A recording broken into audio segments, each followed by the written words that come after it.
दोस्तों, स्वागत है आपका ऑनलाइन क्लासेस विद यशवंत साथ। हम पढ़ रहे हैं भारत में आधुनिक उद्योगों का आरंभ। और एक बार फिर से पढ़ लेते हैं कि योजना आयोग ने पंचवर्षीय योजनाओं के माध्यम से निम्नलिखित उद्योगों का विकास किया। जो योजना आयोग अभी तो नीति आयोग बन गया है, परंतु योजना आयोग ने पंचवर्षीय योजनाओं के माध्यम से जो बड़े उद्योगों का शुरुआत की थी, विकास किया, वो थे लौह इस्पात उद्योग, सूती वस्त्र उद्योग, सीमेंट उद्योग, कागज़ उद्योग और चीनी उद्योग आदि इसके अलावा थे। तो हमने इसके पहले के वीडियो में लौह इस्पात उद्योग और सूती वस्त्र उद्योग के बारे में काफ़ी कुछ पढ़ लिया है। इस वीडियो में हम पढ़ेंगे सीमेंट उद्योग के बारे में। तो सीमेंट उद्योग भारत में किस तरह से पनपा, किस तरह से इसका विकास हुआ और कौन कौन राज्य हैं जो इसमें योगदान देते हैं। तो आइए शुरू करते हैं। सीमेंट उद्योग यह एक आधारभूत उद्योग है। इसके पहले हमने ये शब्द पढ़ा था लौह इस्पात उद्योग में, और लौह इस्पात उद्योग को कहा था कि एक वो स्तंभ है सभी उद्योगों का, सभी उद्योगों की जननी है। ऐसा हमने लौह इस्पात उद्योग के बारे में पढ़ा था। सीमेंट उद्योग को आधारभूत उद्योग कहा है, और इसके पीछे भी रीज़न यही है कि जितनी भी बिल्डिंग्स बनती हैं उन सब में सीमेंट का उपयोग होता है। सीमेंट के बिना कोई भी भवन निर्माण, जितनी ऊंची बिल्डिंगें हैं, फैक्ट्रियां हैं, उन सब का निर्माण नहीं हो सकता। तो जैसे लोहा एक आधार स्तंभ है, ठीक वैसे ही सीमेंट भी एक आधारभूत उद्योग है। इस सीमेंट का आविष्कार, यानी जो हम वर्तमान में जो हम सीमेंट काम में लेते हैं, इस सीमेंट का आविष्कार 1824 में इंग्लैंड के पोर्टलैंड में हुआ था। इंग्लैंड का एक शहर है पोर्टलैंड, वहाँ पर 1824 में सीमेंट का आविष्कार हुआ, और वो आविष्कार किया था जोसेफ नामक व्यक्ति ने। जोसेफ नामक व्यक्ति ने हम जो इस्तेमाल करें उस सीमेंट का आविष्कार 1824 में इंग्लैंड के पोर्टलैंड में किया था। और इसलिए हम जो सीमेंट काम में लेते हैं इसको पोर्टलैंड सीमेंट भी कहते हैं। इसका नाम पोर्टलैंड सीमेंट क्यों है? क्योंकि इंग्लैंड के पोर्टलैंड में जोसेफ नामक व्यक्ति ने 1824 में इस सीमेंट का आविष्कार किया था। भारत में आधुनिक रूप का पहला कारखाना 1904 में तमिलनाडु के चेन्नई में खोला गया। सबसे पहले आधुनिक रूप का सीमेंट के लिए जो कारखाना था वो 1904 में तमिलनाडु के चेन्नई में खोला गया था, और इसमें समुद्री सीपियों से सीमेंट बनाई थी। समुद्र में जो सीपियाँ मिलती हैं उन सीपियों से सीमेंट बनाने का काम शुरू किया था 1904 में, परंतु यह जो प्रयास किया वो विफल रहा था। 1904 में शुरुआत की थी आधुनिक रूप से सीमेंट पहला कारखाना स्थापित करके, परंतु ये प्रयास विफल रहा। और ये भी याद रखना कि सबसे पहले जो 1904 में कारखाना खोला था तमिलनाडु के चेन्नई में, उसमें जो सीमेंट बनाने का प्रयास किया था वो समुद्र की सीपियों से सीमेंट बनाने का प्रयास किया गया था। 1914 में, इसके 10 साल बाद 1914 में पहला भारतीय सीमेंट कारखाना गुजरात के पोरबंदर में इंडियन सीमेंट कंपनी ने स्थापित किया। तमिलनाडु में 1904 में असफल होने के बाद 1914 में पहला भारतीय सीमेंट कारखाना गुजरात के पोरबंदर में इंडियन सीमेंट कंपनी ने स्थापित किया। इसी समय मतलब 1914 के समय में ही राजस्थान में लाखेरी जो जगह है वहाँ पर किलिक निक्सन कंपनी के द्वारा, मध्य प्रदेश में खटाव कंपनी के द्वारा, और सतना में गुजरात के पोरबंदर में टाटा एंड सन्स कंपनी के द्वारा कारखाने स्थापित हुए सीमेंट के। तो सबसे पहले 1904, उसके बाद 1914, और 1914 में फिर कारखानों की एक लंबी फहरिस्त शुरू हो जाती है। परंतु 1914 में सबसे पहले भारतीय सीमेंट कारखाना गुजरात के पोरबंदर में इंडियन सीमेंट कंपनी में, और फिर उसके बाद ही गुजरात में टाटा एंड सन्स कंपनी ने भी अपना कारखाना खोला था। तो 1914 में एक अच्छी खासी शुरुआत हो जाती है भारत के सीमेंट उद्योग की। आगे बढ़ते हैं।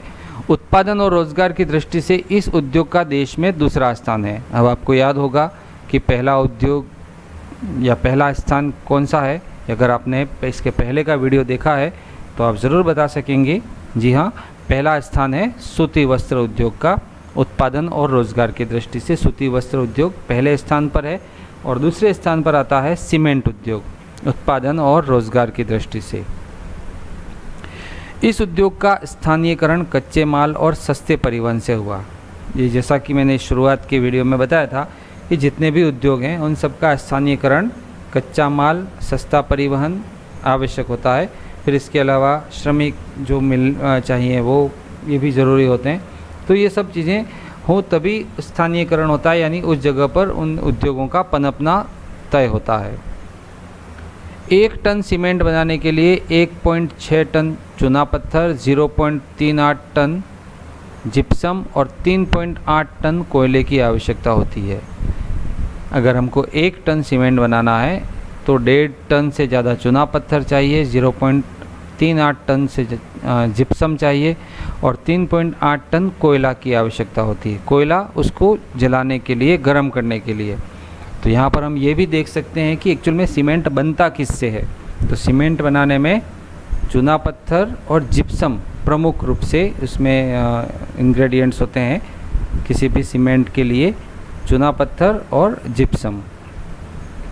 भारत में आज़ादी के समय 23 कारखाने थे। जब भारत आज़ाद हुआ उस समय सीमेंट के 23 कारखाने थे, जिनमें से 5 पाकिस्तान में चले गए। पाकिस्तान में उड़ के नहीं गए। जब भारत और पाकिस्तान का विभाजन हुआ, पाकिस्तान अलग हो गया भारत से, तो उस समय उस जगह पर जो कारखाने बने हुए थे वो सब पाकिस्तान की सीमा रेखा के उधर हैं, इसलिए उनको ये लिखा गया पाकिस्तान में चले गए नहीं, वो पाकिस्तान की सीमा रेखा से उधर हैं। तो 23 में से 5 उधर, तो हमारे पास बचे थे उस समय भारत की आज़ादी के समय 18, जिनकी उत्पादन क्षमता 21.15 लाख टन थी। उस समय आज़ादी के समय उत्पादन क्षमता हमारे पास जो 18 कारखाने थे उनमें सीमेंट उत्पादन की क्षमता 21.15 लाख टन थी। वर्तमान में 124 बड़े कारखाने हैं और 300 छोटे कारखाने हैं। ठीक है ना, वर्तमान में 124 बड़े कारखाने और 300 छोटे कारखाने हैं, जिनसे 2250 लाख टन सीमेंट का उत्पादन होता है। 2250 लाख टन वर्तमान में सीमेंट उत्पादित होता है भारत में। कुछ बचे सीमेंट को, तो ये जो सीमेंट बनता है हमारे देश में 2250 लाख टन, उसमें से अधिकतर इस्तेमाल हो जाता है। जैसे हमने सूती कपड़े में भी देखा था, तो अधिकांश हमारे देश में सूती कपड़े का इस्तेमाल हो जाता है, परंतु जो कुछ बचता है उसको निर्यात कर दिया जाता है। तो ठीक वैसे ही सीमेंट में भी 2250 लाख टन जो सीमेंट बनता है, उत्पादित होता है देश में, उसमें काफ़ी कुछ इस्तेमाल करने के बाद बचे सीमेंट को पूर्वी एशिया और अफ्रीकी देशों को निर्यात भी किया जाता है। सीमेंट उद्योग में एक एक करके हम राज्यों में पढ़ेंगे कि किस तरह से सीमेंट उद्योग पनपा है। सबसे पहला नंबर आता है राजस्थान का। सीमेंट उत्पादन में यह प्रथम राज्य है। राजस्थान है वो सीमेंट उत्पादन में प्रथम राज्य है। अगर आपने इसके पहले के वीडियोस देखे हैं तो हमने जो खनिज वाले टॉपिक्स पढ़े थे, उस खनिज में हमारे देश में सब जो खनिजों का अजायब घर जिसको कहा जाता है वो राजस्थान को कहा जाता है, क्योंकि राजस्थान में अलग अलग तरह के 79 प्रकार के जो खनिज हैं वो मिलते हैं। तो इन खनिजों के कारण ही यह राजस्थान सीमेंट उत्पादन में प्रथम राज्य है देश का। सर्वप्रथम 1912-13 में लाखेरी में सीमेंट कारखाने की स्थापना से इसकी शुरुआत हुई। सबसे पहले 1912-13 में लाखेरी नामक जगह पर सीमेंट उद्योग की स्थापना से शुरुआत हुई थी। इस उद्योग का केंद्रीयकरण, ये जो सीमेंट उद्योग है उसका केंद्रीयकरण मतलब इन जगहों में ज़्यादा है, वो है निम्बाहेड़ा, चित्तौड़गढ़, कोटा, बूंदी, सवाई माधोपुर। ये जो जगह है वहाँ पर ये सीमेंट उद्योग ज़्यादा पनपा है। निम्बाहेड़ा, चित्तौड़गढ़, कोटा, बूंदी, सवाई माधोपुर। और उसका रीज़न भी वही दोस्तों जो अपने पहले के उद्योग में पढ़ा था। इसके अलावा उदयपुर, नागौर, पाली और सिरोही में भी निर्माण होता है सीमेंट का। इसके अलावा कुछ मात्रा में ये ज़िले भी हैं, उदयपुर, नागौर, पाली और सिरोही, जहाँ पर सीमेंट उद्योग अच्छा चल रहा है। वर्तमान में राज्य में 16 बड़ी, 5 मध्यम और 130 निजी क्षेत्र की इकाइयाँ हैं। ये सीमेंट उत्पादन में या जो फैक्ट्रियाँ या जो मिलें हैं उनकी संख्या 16 तो बड़ी हैं, 5 मध्यम आकार की हैं और 130 निजी क्षेत्र की इकाइयाँ हैं। तो कुल मिला के बहुत ज़्यादा हमारे यहाँ राजस्थान में मिले हैं। सीमेंट की 6 बड़ी इकाइयाँ चित्तौड़गढ़ में है। तो सीमेंट की सबसे ज़्यादा बड़ी इकाइयाँ चित्तौड़गढ़ में है और इसीलिए इसे राज्य की सीमेंट नगरी भी कहते हैं। तो ये जो उपनाम दे रखे हैं उन उपनामों को भी ज़रूर ध्यान रखना, और ये भी ध्यान रखना कि इनको ऐसा क्यों कहा जाता है। जैसे इसके पहले आया था पूर्व का बोस्टन किसको कहते हैं, फिर सूती कपड़े के लिए भी एक और नाम आया था। तो इन नामों को ज़रूर याद रखना। यहाँ पर चित्तौड़ को राज्य की सीमेंट नगरी कहा जाता है। और क्यों कहा जाता है? क्योंकि सीमेंट की 6 बड़ी इकाइयाँ चित्तौड़गढ़ में हैं। राजस्थान में देश का कुल 16% उत्पादित होता है। सीमेंट जो है वो 16% अकेला राजस्थान उत्पादित करता है और राजस्थान सीमेंट उत्पादन में प्रथम राज्य भी है 16% उत्पादन के साथ। राजस्थान में 90% पोर्टलैंड सीमेंट का उत्पादन होता है। ये पोर्टलैंड सीमेंट क्या होता है, जो हमने अभी थोड़ी देर पहले देखा था कि पोर्टलैंड नाम क्यों रखा था। तो राजस्थान में 90% पोर्टलैंड सीमेंट और 10% सफ़ेद सीमेंट, वाइट सीमेंट का निर्माण होता है। राज्य में सफ़ेद सीमेंट के कारखाने हैं गोटन नागौर जिले में और खारिया खंगार जोधपुर में। ये सफ़ेद सीमेंट के कारखाने हैं नागौर जिले में गोटन और जोधपुर जिले में खारिया खंगार में। अगला राज्य आता है सीमेंट उद्योग में मध्य प्रदेश और छत्तीसगढ़। इन दोनों को साथ में पढ़ेंगे हम। दोनों राज्यों से देश का कुल 22% सीमेंट उत्पादन होता है। ये दूसरे नंबर पर आते हैं, तो दूसरा और तीसरे नंबर पे मध्य प्रदेश और छत्तीसगढ़, क्योंकि दोनों मिलाकर के 22% उत्पादित करते हैं। मध्य प्रदेश और छत्तीसगढ़ में जो सीमेंट उद्योग है उसको कच्चे माल में हमको चूना पत्थर और जिप्सम जो चाहिए वो कैमूर की पहाड़ियों से मिल जाता है।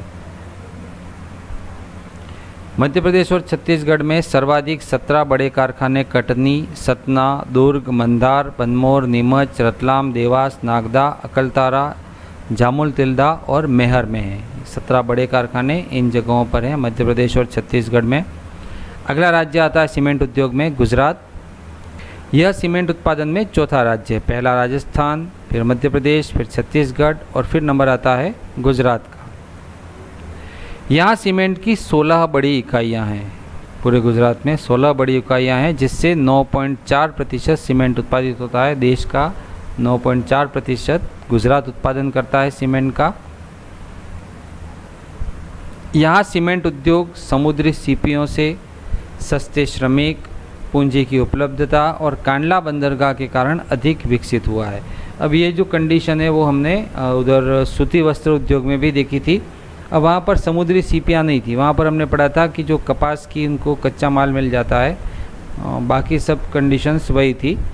तो यहाँ पर समुद्री सीपियाँ जो स्टार्टिंग में तमिलनाडु में जो कारखाना स्थापित हुआ था सीमेंट का, ठीक वैसे ही यहाँ पर समुद्री सीपियों से, क्योंकि समुद्र की जो सीपियाँ हैं वो इजीली मिल जाती हैं। कांडला बंदरगाह जो समुद्र में है, तो उस समुद्र के किनारे की वजह से जो कच्चा माल भी मिल जाता है, श्रमिक भी मिल जाते हैं, पूंजी की भी उपलब्धता है और परिवहन का साधन के रूप में कांडला बंदरगाह भी है। तो उसकी वजह से गुजरात में भी सीमेंट उत्पादन अच्छा होता है और ये देश का चौथा बड़ा राज्य है। अगला है तमिलनाडु। यहाँ तमिलनाडु के पठार से कच्चा माल मिल जाता है।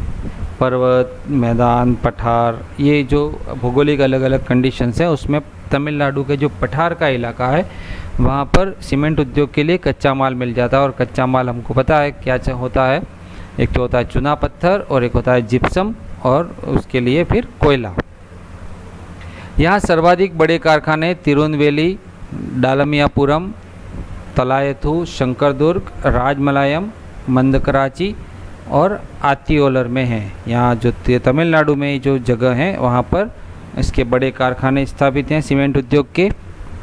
अन्य राज्य में उत्तर प्रदेश 4.8 और झारखंड 4.4 सीमेंट का उत्पादन करते हैं। देश का 4.8 उत्तर प्रदेश और झारखंड 4.4। इसके अलावा कर्नाटक, आंध्र प्रदेश, तेलंगाना, केरल और बिहार में भी सीमेंट के कारखाने स्थापित हैं। इसके अलावा भी ये राज्य हैं उत्तर प्रदेश, झारखंड, कर्नाटक, आंध्र प्रदेश, तेलंगाना, केरल, बिहार, यहाँ पर भी जो हमने पढ़े। इसके अलावा अन्य राज्यों में सीमेंट का उत्पादन होता है। दोस्तों, वीडियो कैसा लगा प्लीज़ कमेंट, लाइक, शेयर ज़रूर कीजिएगा और सब्सक्राइब करना ना भूलिएगा, ताकि आपको समय समय पर वीडियोज़ मिलते रहें और आपके अध्ययन में कहीं बाधा ना आए। धन्यवाद।